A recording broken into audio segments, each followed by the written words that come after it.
Si tu prépares un voyage au Japon ou que tu pars bientôt, tu t'es sûrement déjà demandé est-ce que ça vaut le coup de louer une voiture? Eh ben, ça dépend. Et c'est exactement ce qu'on va voir dans cette vidéo. Je vais te dire pour qui la location de voiture est vraiment utile et surtout tout ce que tu dois savoir absolument avant de réserver. Choisir la bonne agence, éviter les pièges et même faire quelques économies sur ton budget pour profiter à fond de ton road trip au Japon. Allez, c'est parti! Alors pour commencer, si c'est ton tout premier voyage au Japon, je te conseille pas vraiment de louer une voiture. Pourquoi? Parce qu'en général, pour un premier voyage, tu fais les classiques, Tokyo, Kyoto, Osaka, et dans ces villes-là, les trains et les bus font largement le job. Les transports sont super efficaces, c'est simple et rapide, donc t'as pas vraiment besoin de louer une voiture. Par contre, si t'es déjà venu une fois au Japon et que tu veux sortir des sentiers battus, là oui, la location de voiture est très intéressante. Que ce soit les régions rurales, les îles,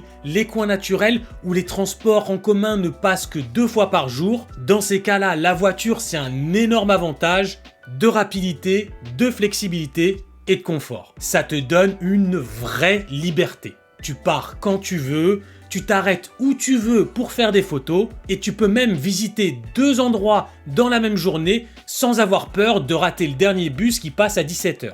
Parce que oui, dès que tu t'éloignes des grandes villes et que tu vas à Kyushu ou Hokkaido par exemple, souvent c'est un train par heure et les bus c'est pareil, tu en as que 4 dans l'après-midi. Je te donne un petit exemple. Quand j'étais parti au Yukimatsuri, le festival des neiges de Sapporo, j'ai pris un bus pour aller au lac Shikotsu, où se tenait le Yoto Matsuri, un petit village de glace qui est très sympa. Le problème, c'est qu'on fait vite le tour, c'est pas très grand, et quand j'ai voulu rentrer, j'ai dû attendre plus d'1 heure dehors par moins 15 degrés, juste pour prendre le prochain bus. Je peux te dire que ça m'a semblé long, très long. Ce qui fait que j'ai presque perdu une journée pour un événement qui est sympa, mais pas non plus de là à lui consacrer une journée entière. Si j'avais eu une voiture, j'aurais pu rentrer beaucoup plus tôt et gagner une demi-journée pour voir autre chose. Et c'est exactement pour ça que louer une voiture au Japon, selon ton voyage, ça peut vraiment transformer ton planning. Maintenant que je t'ai expliqué pourquoi ça peut être intéressant de louer une voiture au Japon, on va passer à quelque chose de très concret, tout ce que tu dois absolument savoir avant de réserver. Alors d'abord, l'âge minimum. Au Japon, il faut avoir 18 ans pour conduire. Mais attention, certaines agences demandent 21 ans minimum, donc si tu es dans cette tranche-là, vérifie bien avant de réserver. Ensuite, la carte de crédit.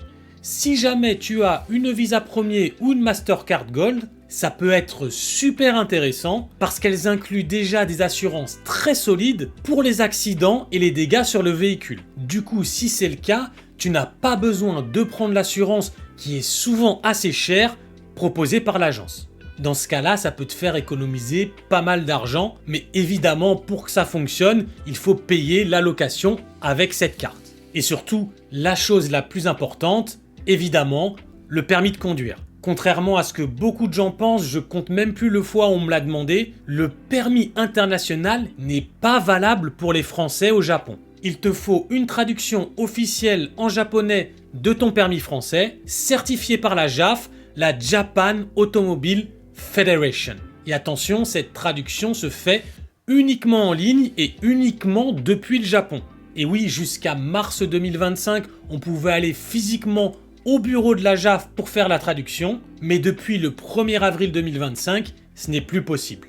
Et il faut savoir aussi que le site pour faire la demande de traduction n'est pas accessible en dehors du Japon. Mais il y a quand même des moyens pour faire ta traduction avant de venir au Japon. Si tu connais quelqu'un par exemple qui est au Japon, cette personne peut faire la demande en tant que mandataire et faire la demande à ta place. Sinon, il existe aussi des agences de voyage et des entreprises qui proposent ce service. Juste attention, si vous passez par un tiers, vérifiez bien que la traduction est officielle et certifiée par la JAF, ça évitera les mauvaises surprises. Si jamais tu veux plus d'infos ou faire ta demande de traduction sur le site de la JAF, je te mets le lien dans la description. Avant de continuer, si tu découvres la chaîne et que tu aimes ce genre de conseils pratiques sur le Japon, pense à t'abonner et à laisser un petit pouce bleu. Pour une petite chaîne comme la mienne, ça m'aidera vraiment énormément. Ok, maintenant qu'on a vu tous les prérequis, il reste une chose super importante, choisir l'agence de location. Alors attention parce qu'au Japon, toutes les agences ne se valent pas, surtout quand on est touriste étranger. Certaines agences locales peuvent être un peu compliquées. Elles demandent souvent une adresse au Japon et obligent parfois à remplir ton nom et l'adresse de l'hôtel en kanji, voire à minima en katakana. Donc ça peut être galère si tu n'as pas les bases de japonais et parfois ils peuvent même te refuser la location si ça coince au niveau des formalités. Du coup, ce que je te conseille, c'est de rester sur des agences nationales ou internationales qui ont l'habitude de traiter avec les touristes et qui ont un site en anglais. Pour vous donner quelques exemples, Toyota Rent-A-Car, Budget, Nissan, Times ou Orix, avec les agences que je viens de vous citer, normalement il n'y aura pas de mauvaise surprise, la réservation est simple, le service est fiable et les tarifs sont corrects. Et un truc que j'aime bien aussi au Japon, c'est qu'ils sont beaucoup moins stricts qu'en France au moment de rendre la voiture. En France, parfois on te fait une inspection au microscope pour aller chercher la micro-rayure qui était en plus déjà là avant. Alors qu'au Japon, c'est souvent un petit coup d'œil, ok c'est bon, merci, au revoir. Et franchement, ça fait du bien, on stresse beaucoup moins.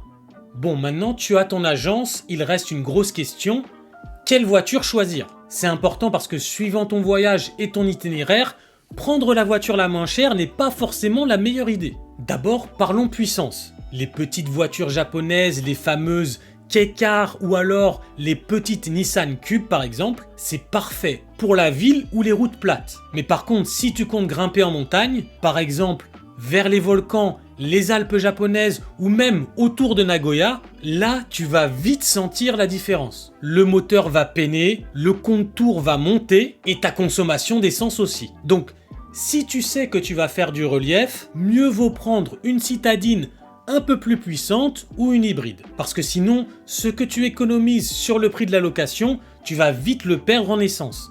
Ensuite, il y a la taille. Si tu voyages léger, une petite voiture suffit largement. Mais même si tu as beaucoup de bagages, tu peux utiliser le Takubin, le service de livraison de valises. C'est super pratique. Tu fais récupérer ta valise à l'hôtel A, elle t'attend le lendemain à l'hôtel B et toi, tu roules tranquille, juste avec le nécessaire. Pas de coffre blindé, pas de prise de tête et franchement, en plus, c'est vraiment pas cher.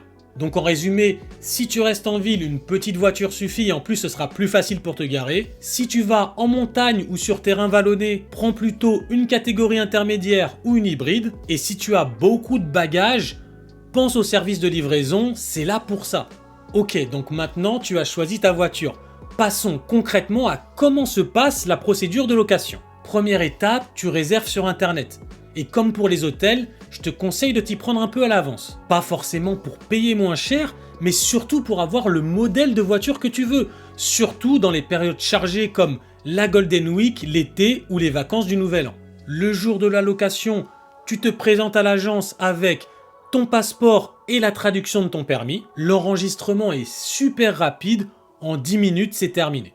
En général, on te fait vérifier ta réservation sur une tablette et tu regardes une petite vidéo de consignes de sécurité routière. C'est pratique surtout si c'est la première fois que tu conduis au Japon, mais je te conseille quand même, avant ton voyage, de te renseigner un minimum sur le code de la route japonais. Juste les points essentiels, par exemple apprendre à reconnaître les panneaux stop, tomare, ou quelques règles spécifiques au Japon. Ensuite, il y a le fameux passage obligatoire sur les assurances. Comme je te l'ai dit avant, si tu as une Visa première Gold ou une carte de crédit haut de gamme, normalement tu es déjà couvert. Donc pas forcément besoin de prendre l'assurance additionnelle de l'agence, mais même dans ce cas-là, les employés de l'agence vont quand même vérifier encore une fois et parfois même appeler un standard anglophone pour confirmer. C'est normal, au Japon, le service client vérifie absolument tout, c'est juste leur façon de faire. Une fois que c'est fait, tu récupères la voiture, généralement elle est préparée par un employé de l'agence, le GPS est déjà en anglais et on fait un tour rapide de l'extérieur de la voiture pour noter les éventuelles rayures. Et voilà, maintenant, t'es prêt à prendre la route. Alors, juste une dernière chose importante, pense à faire le plein avant de la rendre. C'est l'une des règles de base à respecter au Japon. Et garde aussi le ticket de la station-service pour justifier l'heure et le lieu du plein. Ça évite les mauvaises surprises et comme ça, tu peux rendre la voiture l'esprit tranquille.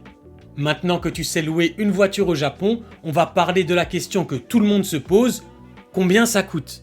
Alors, pour la location en elle-même, ça dépend de 3 choses. La période, le type de véhicule et la durée de la location. Pour te donner un exemple concret, si par exemple tu loues une petite citadine type Yaris moteur essence, il faut compter environ 8500 yens par jour, soit autour de 50 euros. Si jamais tu loues une berline hybride de type Prius, là ce sera autour de 12 000 yens par jour, soit à peu près 70 euros. Si jamais tu rends la voiture dans une agence différente de celle où tu l'as louée, il peut y avoir un petit supplément si la distance est trop importante. Mais en général, dans un rayon de 50 km, il n'y a pas de frais supplémentaires. En ce qui concerne l'essence, bonne nouvelle, c'est souvent moins cher qu'en France. On est autour de 165 à 180 yens le litre, ce qui fait environ 1 euro le litre d'essence. Si tu veux économiser encore quelques yens, tu peux faire le plein en périphérie des grandes villes, c'est un peu moins cher qu'en plein centre ou sur l'autoroute. C'est pas une différence énorme, mais c'est toujours ça de prix. Par contre, là où tu peux rapidement exploser ton budget, c'est les parkings. En ville, ça peut coûter très cher. En général, dans les grandes villes, ce sont des petits parkings avec des bornes automatiques. Et attention parce que le truc avec les parkings en ville, c'est que les 30 premières minutes sont souvent très chères, mais ensuite, plus tu restes longtemps, ça augmente pas forcément tant que ça. Par exemple, un parking va te facturer 400 yens pour 30 minutes, mais si tu restes toute la journée, tu vas payer seulement 1200 yens. Dans les petites villes, c'est déjà beaucoup plus raisonnable. À la gare de Beppu, par exemple, le stationnement ne coûte que 100 yens pour 30 minutes et le prix maximum est de 500 yens pour 12 heures. Et en campagne, c'est encore mieux, souvent c'est gratuit.